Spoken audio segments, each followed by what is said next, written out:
Welcome back to Tea and Rockets. This is the first video in a series where I'll be breaking down clips from one game a month and giving insight into what Houston is trying to do with their offense and getting inside Stephen Silas' playbook. Houston has the worst offense in the NBA this year, and whether it's Kevin McHale, Mike D'Antoni or Stephen Silas, whenever the Rockets aren't firing, people tend to ask, are we even running plays? Where are the X's and O's? What are we even trying to do to turn it around? Houston's injury reports this year have been a joke, and few teams in the NBA have had less consistency, so most fans are giving Silas a pass. But is it his fault the offense has been so bad? Looking at Houston's recent home game against Detroit, the first play of the game kind of hints to my feelings on the matter straight away. It's a really great play design, but Houston tosses the ball away for a live ball turnover. They start with a three-man handoff action on the perimeter, generating momentum and forcing defenders into the action. The key to this play is Daniel House's cut, paused here. This is just misdirection, shifting defenders one way and opening up a driving lane on the other side. When Wall throws a pass back to Tate, you can see the massive amount of space he has to drive, but unfortunately the pass isn't accurate and a great play is foiled. Next up is a cleverly disguised play which looks like a double pin down screen for Oladipo. House and Wood are setting up for Oladipo to reverse and come around the screen towards the ball, as we see here. But instead, Oladipo continues to cut baseline, Jeremy Grant drops too deep with him, and it turns into a Wood screen for Daniel House, who uses it to get an open pull-up. This is actually a play the Mavericks were running last year. Next is this absolutely amazing play which uses more weak side double screens to misdirect the defense, and it ends in a Wall cut and dunk.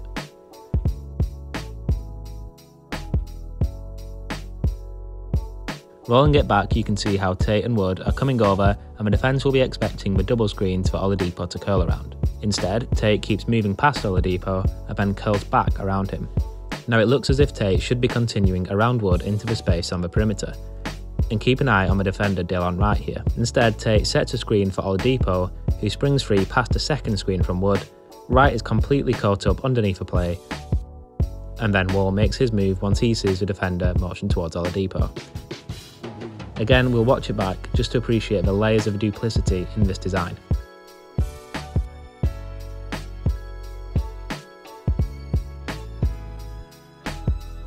On the very next play, Houston runs Oladipo around a normal stagger screen. No disguises or fakes, but it collapses the defense anyway and leads to an open three. This is something Coach Silas does a lot that I really like, throwing out two different variants of the same play back to back, confusing the defense. Up next, they get Oladipo the ball off an Iverson cut. It looks like Christian Wood just didn't quite make his cut early enough. And is this a bad play? No, but it didn't end in a score.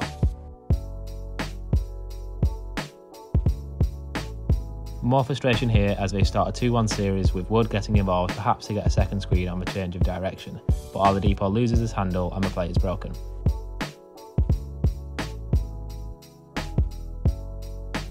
Towards the end of the quarter, Kevin Porter Jr. is subbed in, and KPJ has been running mostly isolations and basic pick and roll actions so far in Houston. A double screen gets him a favourable switch and he runs a nice pick and pop with Wood.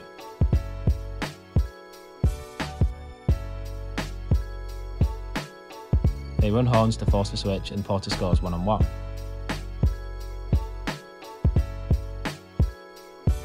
Another ball screen here, but Porter gets stripped.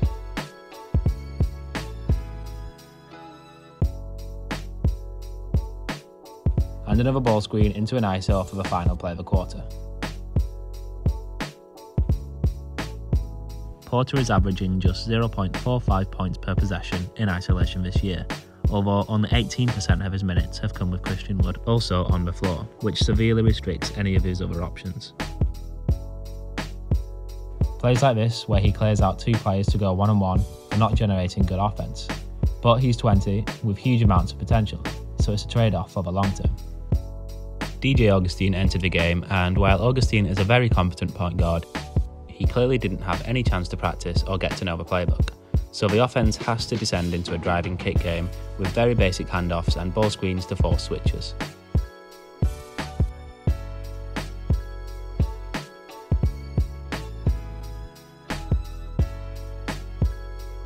Augustin is part of a play here where he's setting a screen for House, but you can see space opens up for him to cut. And maybe if he was more comfortable in the offense, there would be more improvisation and he would slip and roll It'd still be a tough pass, but his defender is behind him, and you might also get a miscommunicated switch where the defender and Dennis Smith cover him, leaving House open. Instead, this play breaks down, but Augustine scores anyway.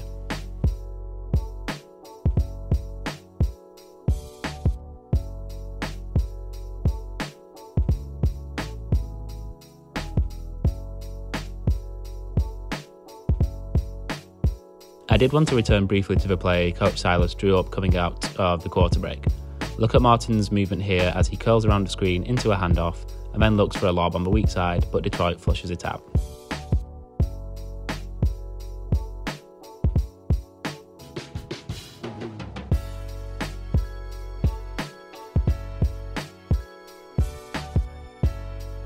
Late in the quarter, the Rockets ran this double screen here, which I've not seen them do before.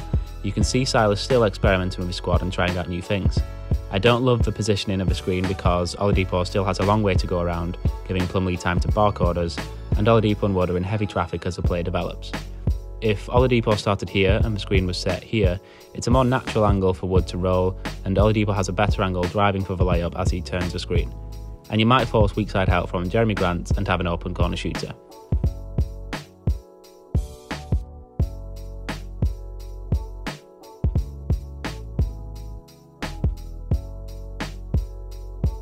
Houston still runs a lot of 2-1 action just as we did under Mike D'Antoni, and it's pretty simple for a new ball handler to step into and run.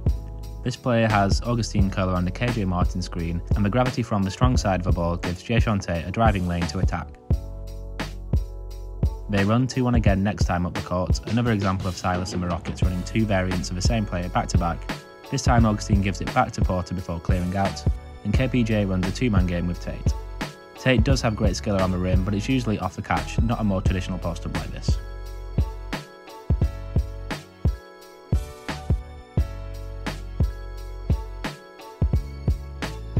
As Wall and Oladipo return, you see much better execution out of this 2-1 series, with one of the best passes Tate has made all season in the driving kick to an open shooter. This is better synergy between three players who are more familiar with each other, with Oladipo just kind of leaving the ball here on the bounce for Tate to attack.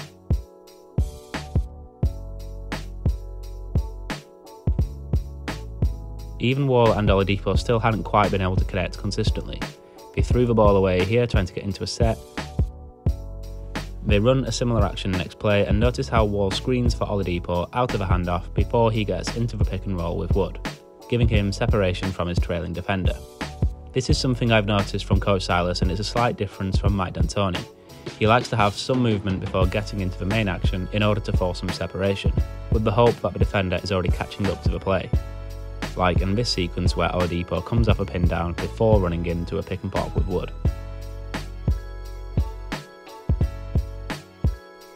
Or this where Christian Wood comes around a Jae'Sean Tate screen before setting the high screen for John Wall to get downhill.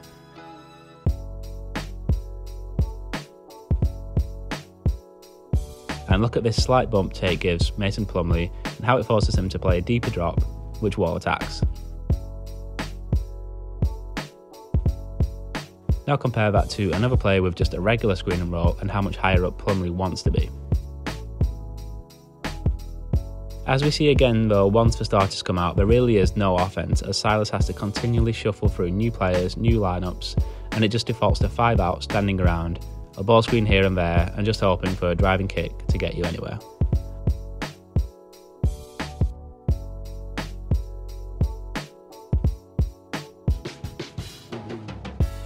Augustine is able to get to the rim and draw the foul in this 5-out alignment. But Augustine has always been one of the worst guards in the league at finishing around the rim, so Houston will continue to struggle in the second half of the season. They don't have good drivers, they have terrible three-point shooters, so they could not be less suited to playing 5-out, especially when Christian Wood isn't on the floor.